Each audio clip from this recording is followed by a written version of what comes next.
Protestos. Nesses últimos dias, vimos o despertar de um gigante que foi para a maior arquibancada do Brasil mostrar que o vocalista do Rapa ainda tem poder para mobilizar uma geração. Protestos. Alguns ainda acham que não significaram nada para a nossa nação, mas eles foram responsáveis de mais de 3 milhões de menções em plataformas como Twitter, Facebook e YouTube. Essas manifestações mexeram muito comigo. Eu ficava em casa acompanhando do Cidade Alerta e do Facebook, pensando se seria legal ou não um pastor estar no meio daquilo tudo. E lendo os comentários no Facebook da Bíblia, citações de Ellen White e opiniões diversas. Pensei bastante nisso e consegui chegar a uma conclusão. Pastor, é certo ou é errado ir para a rua e protestar pelo país? Ora, lê a Bíblia e você vai descobrir isso aí. Eu não quero dar essa resposta, mas eu quero garantir uma coisa. O buraco é muito mais fundo do que a gente pensa.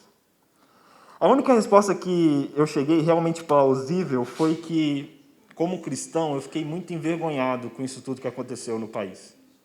Muito envergonhado. E aqui eu chego no segundo ponto que eu refleti muito esses dias, é como conseguir fazer com que essa geração que foi para a rua, que abriu os braços diante de policiais com balas que machucavam pra caramba, como fazer essa geração fazer o mesmo por Jesus Cristo? Na real, eu fiquei muito envergonhado, porque 20 centavos fizeram com o mundo o que a nossa mensagem bíblica não faz há séculos. E aconteceu. Uns dias atrás eu estava assistindo um documentário na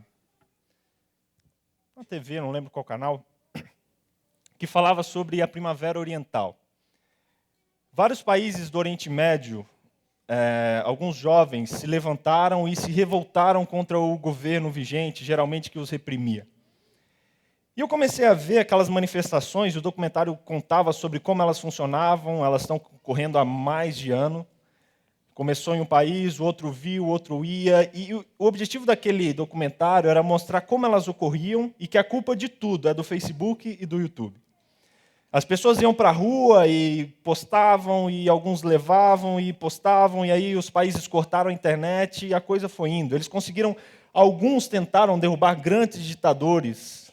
Infelizmente, poucos conseguiram, mas a luta ainda continua em algum desses países. E vendo esse documentário, me chamou muita atenção quando eu vi o padrão que eles seguem e a linha que eles seguem. Porque, por exemplo, pelo que eles falaram no documentário, um pequeno grupo cria coragem, se levanta e vai colocar a mão na massa. Como sempre, o poder vigente subestima aquela pequena quantidade de pessoas, e quando ela começa a ameaçar, se tornar ameaçadora, eles mandam lá alguns policiais e acabam com a festa deles. Alguns sofrem, mas em seguida se vê um grande despertar muito maior do que aquele que ocorreu antes. E aquele pequeno grupo, outrora reprimido, se transforma em uma grande massa, que agora ameaça e oferece risco ao poder vigente. Sabe, essas não são minhas palavras, são palavras do documentário que me fizeram refletir muito. Foi isso que aconteceu lá e foi exatamente isso que aconteceu no Brasil. Eu me lembro do dia que eu estava vendo a televisão e mostrou um grupo fazendo um protesto pelos 20 centavos. Era um grupo pequeno, mas estava ali e o pessoal, poxa, esse grupo aí. Aí subestimaram, veio a polícia e não sei quem está errado, não quero falar, mas aí o Brasil começou a ver as coisas e aí mais gente foi. E aí eu me lembro no segundo dia, quando eu vi ali o comecinho ali pelo Cidade Alerta, né? Venha cá, põe na tela, tira esse lente nervosa. Eu decorei, o cara é fera. E aí ele falou, né? Olha, agora lá na Paulista começando, e um grupo pequeno, numa faixa, uma faixa só ali da Paulista, com uma faixa contra a Copa do Mundo, reclamando dos gastos da Copa do Mundo. Eu olhei aquilo e falei, poxa, virou bagunça, né? Antes era 20 centavos, hoje é Copa do Mundo, olha aquele grupinho ali, será que isso vai vogar? Será que isso vai para frente? E foi naquela mesma noite ali, mostrou ali a repressão que aconteceu, e E aí o Brasil inteiro viu pelas câmeras, algumas da TV, mas a maioria as câmeras dos celulares, que foram para o YouTube, para a internet, e mostraram para o Brasil algumas coisas que aconteceram, e aquilo começou a enfurecer. Me lembro da minha sogra com o iPad dela na mão, no dia seguinte, ouvindo, e uma moça que foi baleada, não sei, machucada, dizendo, gente, vamos para a rua, é isso aí que eles fizeram comigo, vamos se levantar, vamos. Eu falei, será que isso vai dar certo? E naquela segunda-feira à noite, saí do meu trabalho ali no Brooklyn, fui para casa, quando liguei a televisão, a ponte tomada de gente. Muita gente. Aqueles cálculos bem realistas, né? Tem 5.000 pessoas, né? Você via quase 1 milhão na tela. E eu falei, gente, o que está acontecendo? E eu vi que essa fórmula foi verdade. Um pequeno grupo cria coragem, vão, são reprimidos, os outros veem aquilo que aconteceu, se levando uma grande massa, defende aquilo, e no fim das contas, aquele grupinho consegue aquilo que eles queriam. É isso que aconteceu no Oriente Médio, é isso que aconteceu no Brasil, e é isso que acontece há séculos no nosso mundo. É a fórmula, é uma fórmula das revoluções. E sabe, será que com isso a gente consegue alguma coisa? O que isso interessa e o que isso funciona para nós como igreja? Eu coloquei a fórmula aqui para você entender. Pensa nisso aqui, vai lá. Pequeno grupo começa. Pode passar. Alguns malucos juntam-se a esse grupo. Depois, governo vigente reprime esse grupo. Mais um, o mundo todo vê a causa que eles defendem. Mais pessoas compram essa briga e juntam-se a eles. E o objetivo é mais do que alcançado. Sabe, a gente não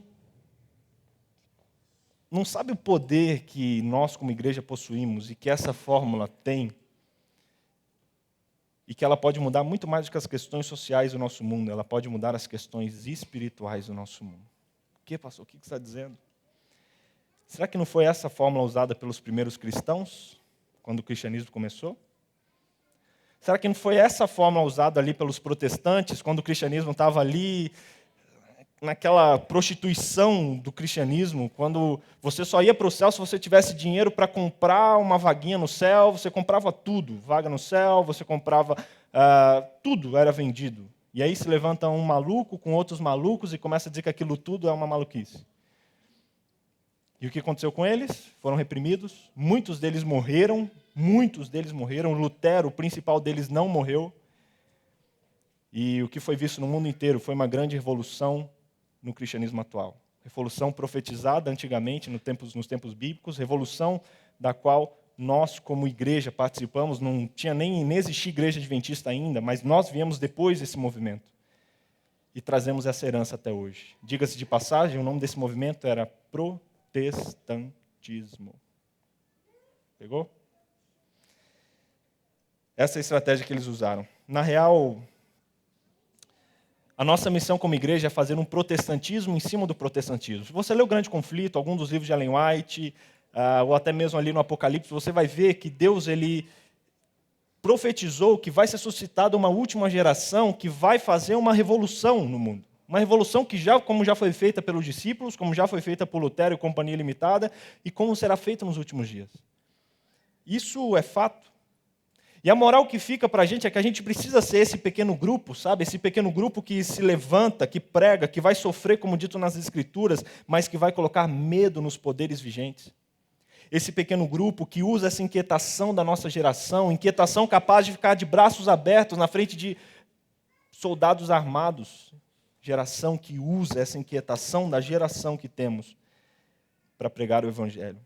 Um pequeno grupo que mobiliza essa geração inquieta, uma geração ansiosa por algo maior, uma geração que espera por dias melhores, dias a mais, dias que não vão ficar para trás. Uma geração que quer ver algo acontecer. Essa é a nossa geração.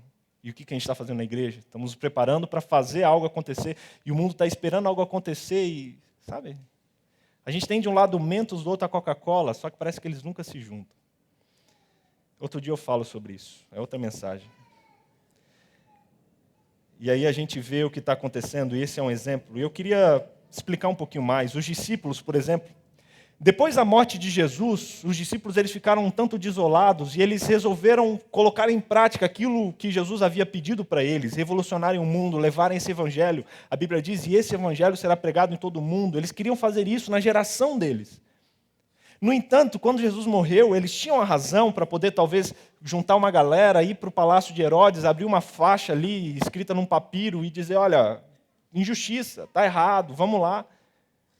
Só que a atitude dos discípulos me chamou muita atenção. Em vez de irem para as ruas, eles foram para dentro de casa e oraram.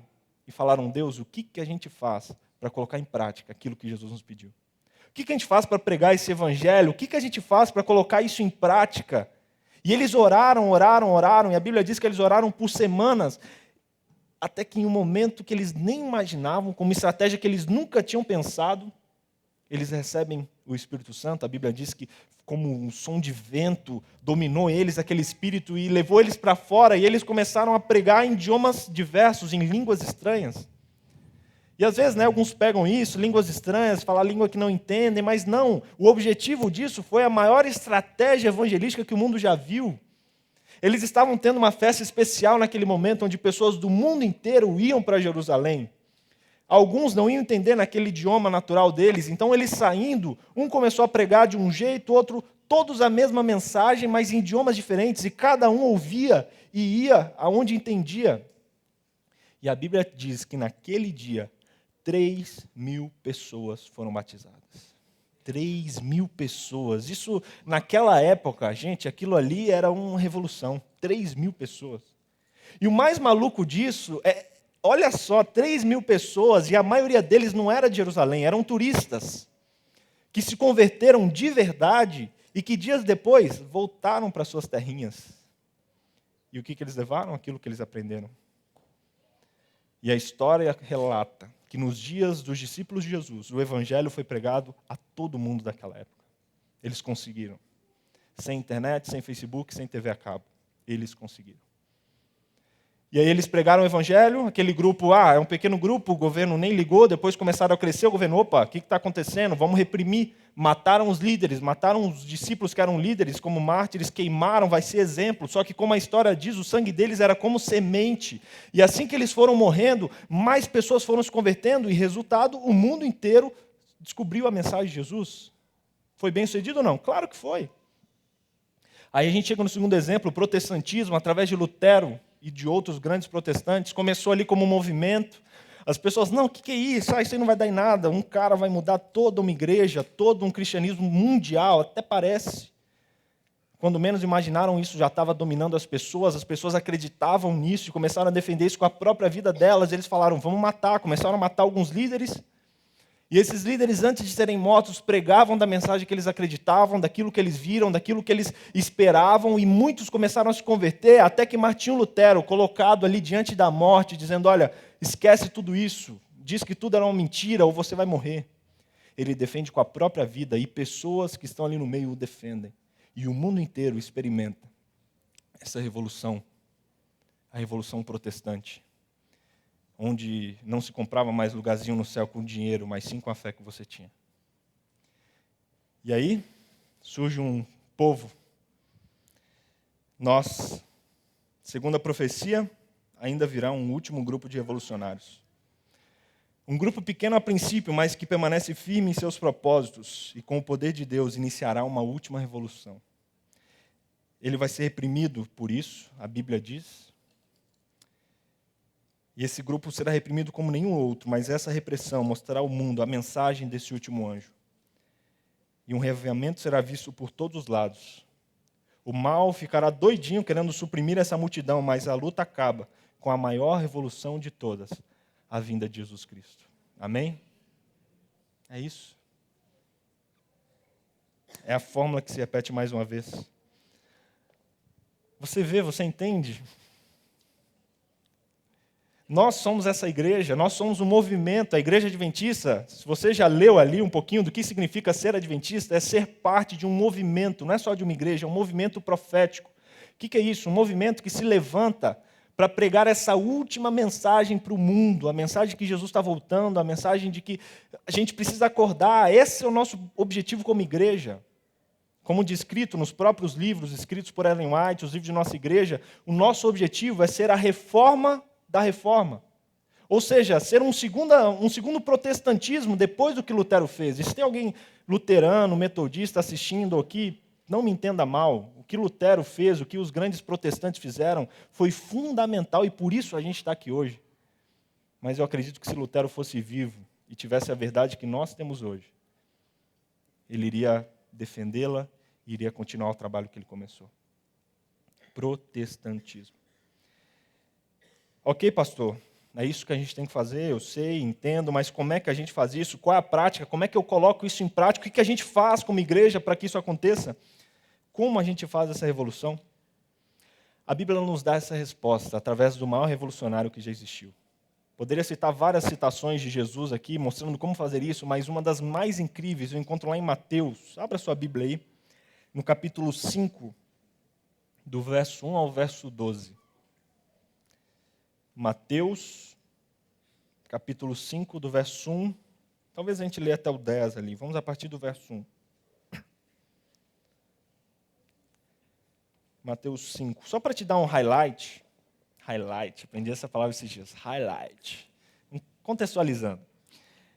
Jesus ele havia começado o seu ministério, muitas pessoas estavam seguindo ele já, e as pessoas estavam ansiosas para dizer, Jesus, o que você veio fazer? Quem é você? Você é o Messias que a gente espera?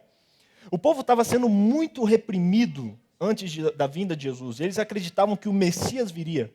Só que o Messias não seria um líder espiritual, seria um líder social, que iria tirar a espada e levantar o povo contra o governo romano que estava o oprimindo. E eles esperavam isso ansiosos. Eles vinham de uma cultura romana, uma cultura militar, onde o forte era valorizado, o fraco desprezado. E eles envolveram isso na religião a tal ponto de que fraqueza era considerada uma maldição de Deus. Eles achavam isso incapaz, por isso que eles não acreditaram em Jesus. Como assim? O Messias vindo numa cidadezinha, andando de sandália? Eles tinham isso na mente deles. E aí eles estavam esperando Jesus no seu primeiro discurso, né? O que ele vai dizer, o que ele vai dizer? E Jesus começa. Mateus capítulo 5, no seu primeiro grande discurso, que a gente conhece como Sermão do Monte, ele diz: E Jesus, vendo a multidão, subiu ao monte, assentando-se, aproximaram-se dele os seus discípulos, e abrindo a sua boca, os ensinava, dizendo: Bem-aventurados os pobres de espírito, porque deles é o reino do céu. Bem-aventurados os que choram, porque eles serão consolados.